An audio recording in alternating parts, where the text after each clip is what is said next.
Good morning, Radhe Radhe दोस्तों। कैसे हैं आप लोग? आशा करते हैं कि आप लोग बहुत बहुत बहुत अच्छे होंगे और ईश्वर से यही प्रार्थना करते हैं कि आप लोग अपने जीवन में खुश रहें, स्वस्थ रहें, मस्त रहें। तो सुबह हो चुकी है, सुबह के 6:30 बज रहे हैं। 6:30 बजे मैंने बच्चों को नाश्ता वगैरह करा के स्कूल भेज दिया। वो लोग चले गए स्कूल और गुरु जी गए हैं छोड़ने। वो जैसे आएंगे तो उनका स्कूल 7:30 बजे लगता है, तो वो 7:30 बजे से रेडी होंगे। और हमने यहाँ पे खाना पीना तो बना ही लिया है। इतनी गर्मी, झाड़ू पोछा तो हमारा सब कुछ काम हो गया, खाना पीना बन गया, बर्तन वगैरह मैंने सब कुछ धो लिया, किचन भी साफ़ कर दिया है। और यहाँ पे मेरे आंगन में ये अपराजिता जो था ना वो खिलने लगा। और यहाँ पे वाइट वाला सदाबहार, और यहाँ पे ये पिंक वाला सदाबहार, और ये यहाँ पे मैंने अलग तरीके का सदाबहार लगा है जो कि बहुत डार्क खिलता है। अभी तो एक ही खिला है। तो सुबह सुबह जा रही मैं करेले, तो लोग भी पड़ोसी के यहाँ से, क्योंकि उनके लंबे वाले करेले हैं ना, तो लंबे वाले करेले तीखे कड़वे कम लगते हैं। तो वो मैं जा रही थी क्योंकि मेरे खेतों में बहुत कम फलना स्टार्ट हो गया, वो ख़त्म, समझिए ख़त्म ही हो गया है। तो मैं वहीं पर देख रही थी, तो बोली कि मामी आके तोड़ के लेके जाओ।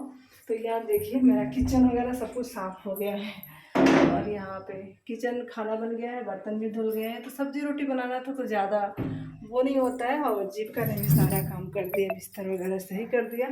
और झाड़ू पोछा तो मैं सुबह 4:30 बजे उठी थी, तो 5 बजे तक मेरा झाड़ू पोछा, यहाँ पे बिस्तर वगैरह सही करके जीविका स्कूल चली जाती है। जीविका का काम है सुबह सुबह बिस्तर वगैरह सही करना। तो मैं चली तोड़ने करेले। करेले ना मुझे धोना है गेहूँ, क्योंकि आज अच्छी धूप हुई है। गर्मी तो बेशक है लेकिन धूप अच्छी हुई है। तो हमने लगता है किसी क्या चल रही हम ये।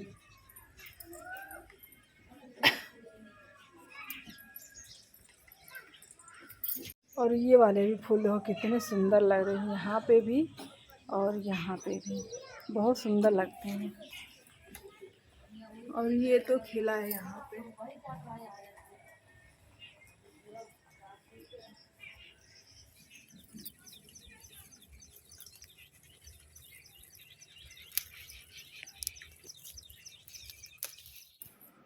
जब भी करेले खाने का मन करता है हमें, तो यहाँ से तोड़ लेती हैं, क्योंकि यहाँ पे जो करेले हैं ना कड़वे कम लगते हैं। तो हम लोगों के गांव में ऐसा नहीं है कि अगर हमारा कुछ है तो कोई और न ले जाओ, किसी और का है तो हम न ले आए। तो हम भी सब्जियां ज़्यादा होती हैं तो इन लोगों के घर दे देती हैं। और इनके यहाँ मुझे बहुत अच्छे करेले दिखे थे। वैसे तो मेरे खेत में करेले हैं, लेकिन बट छोटे वाले हैं जो कलौंजी बनाते हैं। और यहाँ पे बड़े बड़े करेले थे जो कड़वे कम लगते हैं। तो मुझे बहुत ही अच्छा लगा। तो दीदी ने कहा अगर बनाना हो तो आप तोड़ के लेके जाओ, इसे बना लेना। और कितना खूबसूरत व्यू है। धान की फसल थोड़ी बड़ी हो गई है, तो मैंने पास वाले से थोड़ा नल के पास से तोड़ लिया। और इस पे भी था तो उन लोगों ने बोला यहाँ भी तोड़ लो। तो अब खेत के अंदर कौन जाए, बाहर से भी जो दिख रहा है वही मैं तोड़ रही हूँ। तो कम से कम मैंने आधा केजी तोड़ लिया, थोड़ा सा और तोड़ लेती हूँ। बस हम लोगों भर के हो जाएगा, क्योंकि हम ही और हस्बैंड जी हैं, बस दो ही लोग, बच्चे खाते नहीं हैं करेले की सब्ज़ी। तो हम दो लोगों के लिए बहुत है, 2 टाइम तो बना ही लेंगे उतने में। तो यहाँ पे नीचे उतर के बना रहे हैं। गुरुजी अभी याद करें क्या कर रही है, यहाँ पे अपने खेत में सब्जी है, फिर यहाँ से क्या ज़रूरत है तोड़ने की। तो हमने कहा इसकी सब्ज़ी ना अच्छी लगती है, कड़वी कम होती है और कुरकुरे बनती है, बहुत अच्छी सी, पानी कम होता है इसमें। और खूबसूरत हरा भरा खेत हो गया है। ये सावन का महीना बहुत सुंदर लगता है। जब खेतों में हरियाली होती है ना तो दिल को सुकून मिलता है। पूरे गांव का पानी इस धान के खेत में जाता है। इतने सारे हमने करेले लेके आए, 2 टाइम आराम से बन जाएगा। उसके बाद से आए तो भी यहाँ पे गेहूँ साफ़ करना था, क्योंकि थोड़ा गेहूँ मैंने रखा था ना, उसमें बिल्ली ने वो गेहूँ ख़राब कर दिया था। तो मैंने उसको दोबारा से धुल के रख दिया पशुओं के लिए। और फिर मैं दूसरा गेहूँ निकाल के ले आई। तो उससे हमारे यहाँ जो नागपंचमी होती है ना, उसके बाद से जो अगला मंगलवार आता है, तो उस मंगलवार को ना पूजा चढ़ती है हनुमान जी की, जिसमें जौ नहीं रहता है। जब ये सूख जाएगा ना तो इसमें का जौ हम एक एक करके बीन लेंगे। क्योंकि अभी धूप हुई है तो हमने कहा आज धूप हुई है तो गेहूँ को धो लेते हैं, सुखा लेते हैं, फिर बीनेंगे। अगर रोज़ धूप होती ना तो पहले मैं जौ बीनती फिर गेहूँ को सुखाती।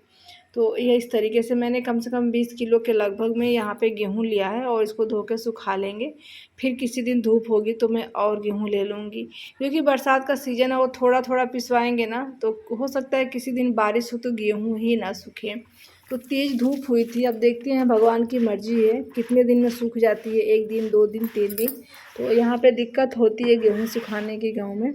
और अभी गेहूँ बदल के भी आ रहा है, गांव में लगा है कोई चक्की, तो वहाँ से आप गेहूँ पुराना लेके जाओ, वहाँ से आटा पिसा पिसाया लेके चले आओ। जो वो आता है आटा ना, तो वो एकदम मैदे के जैसा होता है, फिर उसकी रोटी हमारे घर में कोई खाता नहीं है। तो घर का गेहूँ हम लोग पिसवाते हैं और थोड़ा मोटा पिसता है, तो वो हमारे शरीर के लिए सेहतमंद है। जो थोड़ा बहुत गेहूँ ख़राब हो गया था ना, ये इस साइड जो मैंने गेहूँ रखी है ना, वो वाले गेहूँ है पशुओं के लिए, और जो उस साइड का गेहूँ है ना, वो खाने के लिए गेहूँ है। तो दोनों गेहूँ को मैं फैला देती हूँ, और डर तो बहुत लग रहा है, कहीं बारिश आ जाए तो अकेले मैं संभाल नहीं पाऊँगी, और कोई बड़ी सी पॉलीथीन पे डाल देती ना तो फिर कम सूखता है, और छत पे ऐसे छत धो के डाल दो ना तो गेहूँ जल्दी सूख जाता है। लेकिन बस वही है, घर पे बच्चे स्कूल गए हैं और गुरुजी अपने स्कूल गए हैं, अकेली हूँ, कैसे मैनेज करूँगी। 9 बज रहे हैं और 9 बजे ये हालत है धूप की, इतनी तेज़ धूप है। और अच्छा है कि मेरा गेहूँ सूख जाएगा, बहुत तेज़ धूप आज चाहिए भी, क्योंकि मैं पूजा करने के लिए ये वाली गेहूँ ना 2-3 दिन सुखाई थी, आप लोगों ने देखा था। तो वो पूजा में ना बिल्ली क्या की, उसके ऊपर बैठ के ना उसी में सुसु कर दी। तो फिर मुझे ये गेहूँ ना दोबारा से धोना पड़ा, और इसको भैंस के लिए चारा बना देंगे इस गेहूँ का। फिर मैंने दोबारा से गेहूँ निकाला, तो ये वाली गेहूँ, और नाग पंचमी के अगले दिन ये पूजा चढ़ेगी। और यहाँ पे 2 कबूतर बैठे हैं, कम से कम 2 किलो तो कम से कम गेहूँ खा ही जाएंगे। और जब से मैं छत पे आई हूँ ना, तब से वो कबूतर वहीं पे बैठे, जैसे मैं नीचे गई शाम तक सूखेगा, ये शाम तक आराम से खाएंगे। अब इतनी धूप में यहाँ पे पेड़ गिर गया, नहीं तो यहाँ पे छाया रहती तो यहाँ पे बैठ भी जाती। अब यहाँ पे धूप में कहाँ ही बैठूँ, दिखा रही हूँ कब से बैठे ये दोनों, इस खम्भे पे देख रहे हैं, दोनों बैठे हैं। बस वो जब से आई हूँ ना गेहूँ फैलाने, तभी से बैठे हैं, आधे घंटे से ज़्यादा हो गए लोग को बैठे। सिर्फ मुझे नीचे जाने की देरी है और ये लोग अपना काम चालू कर देंगे। भगवान जी भी नहीं चाहते कि हमारा गेहूँ सूखे। चल रहे हैं गेहूँ बटोरने, क्योंकि एक एक दो दो बारिश आ रही है, ऊपर बादल लगे हैं, पता नहीं बरसेगा कि नहीं बरसेगा, कुछ पता नहीं है। लेकिन गेहूँ बटोर लेती हूँ, भीग जाएगी दिक्कत होगी, अकेली हूँ घर पे, और अकेले लाइट भी आ गई।